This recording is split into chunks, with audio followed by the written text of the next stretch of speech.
안녕하십니까. 저는 한길수입니다. 오늘은 암을 물로 극복했다 17번째 강의로 암 발병 원인의 7번째, 독소에 의해서 암이 발생된다는 것을 말씀을 드리겠습니다. 독성, 즉 독소는 암 발병 원인의 두 가지 원인 중에 하나입니다. 오늘날 우리는 화학물질로 얼룩진 사회에 살아가고 있고 인체가 이토록 많은 독소에 노출된 적은 역사적으로 전무했습니다. 우리 몸은 인공화학물질의 압도적인 공격에 스스로를 보호할 수 있도록 만들어지지 않았기 때문입니다. 독소는 면역력을 떨어뜨리는데 그 결과 인체는 과잉 생성되는 암세포를 파괴할 수 있는 능력을 상실해 버립니다. 인체는 어느 정도까지는 독소에 대항할 수 있지만 어느 선을 넘으면 병들게 됩니다. 우리 건강에 미치는 독소들의 영향을 줄이기 위해서 첫째, 일상생활에서 독소 노출을 줄여야 하고, 두 번째는 우리 몸의 해독 기능을 영양 보충으로 지원해 주어야 합니다. 세 번째는 우리 몸에 쌓인 독소 제거를 하기 위해서 산림욕이나 물요법, 사우나 등을 자주 하는 것도 하나의 방법입니다.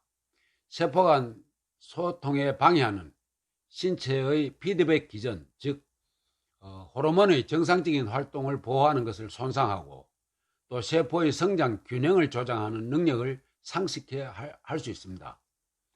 어떤 독소들은 직접적으로 DNA를 손상해 돌연변이를 야기를 하고, 또 다른 독소들은 DNA에 반응해 유전자 발현에 변화를 주기도 합니다. 어떤 독소들은 산소 운반에 지장을 주고 어떤 독소들은 면역력을 해치기도 합니다. 이 모든 것이 암 생성 과정에 기여하고 세포의 기능 장애는 몸의 화학적 균형을 깨뜨리고 신체의 효과적인 소통, 자가 규제, 자가 치유를 중단하는 결과를 빚게 됩니다. 2008년에서 2009년은 미국 대통령 직속 암 패널 토론회에 따르면 오늘날 상거래에서 사용되는 8만 종류가 넘는 그 화학물질들이 암을 유발할 수 있는지 혹은 건강을 해치는지에 대한 실험을 단 10%도 거치지 않고 있다는 것입니다. 수천 종류의 이런 화학물질들은 이미 발암물질로 밝혀진 바 있습니다.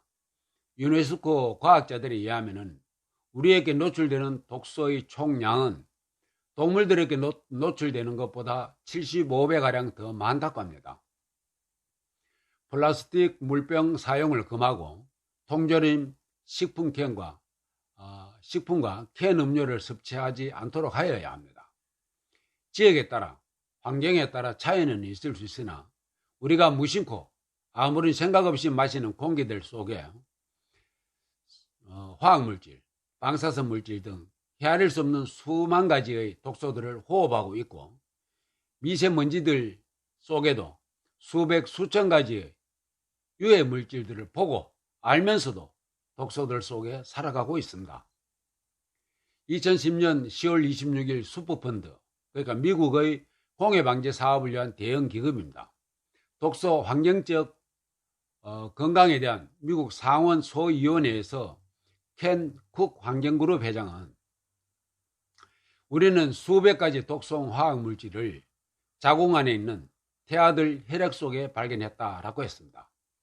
신생아 탯줄 혈액 속에는 평균 232종의 화학물질들이 들어있는 것으로 보고되어 있습니다.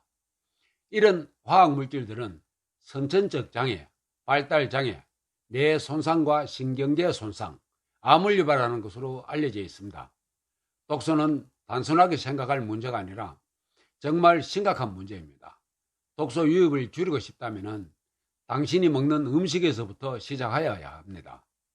불행히도 거의 모든 식품은 일반적으로 독소를 가지고 있습니다.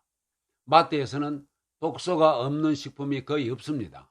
최대한 가공식품을 피하고 유기농으로 생산된 신선한 식품만을 섭취하시기 바랍니다. 산소 결핍을 인위적으로 하여야 하는 이유는 바로 그는 암 발병 원인에 세포 속 산소 결핍과 독소에 의해서 암이 발생한다라고 했습니다. 산소 결핍을 위한 특효약이 개발되지 않으면 인위적인 방법으로 산소 부족분을 충족시켜 주어야 합니다.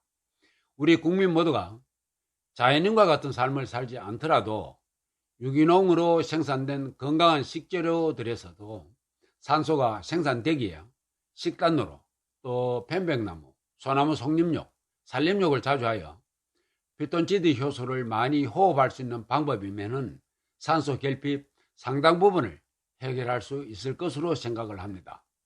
또 독소 제거를 위한 인위적으로 하여야 하는 이유는 독소 제거를 위한 신약이 개발되지 않으면 인위적인 독소 방법으로 건강한 음식을 통해서 물요법을 통해서 돈 들이지 않고 경제적인 부담 없이 몸속의 독소를 물로 제거하면 되지 않을까라는 생각을 합니다. 사우나를 자주 하는 것도 하나의 물요법이 독소 제거하는 방법입니다. 사우나는 가정의 필수품이 되었습니다. 이제는 독성 화학물질을 제거하기 위해 필수적인 일이 되었습니다. 또한 전례 없이 과도한 화학물질에 노출된 1세대인 우리는 축적된 화학물질이 모든 질병을 유발할 수 있다는 것을 알아야 합니다. 독성 화학물질이 없어지면 원인 불명이라 생각해온 치료 불가능한 만성질환이 사라질 것입니다. 사우나를 통해서 적외선, 적당한 온도로 당신을 따뜻하게 해주고 침투성이 3cm 이상으로 깊어서 조직 치료에 효과적입니다. 찜질도 하나 좋은 방법입니다. 감사합니다. 건강하십시오.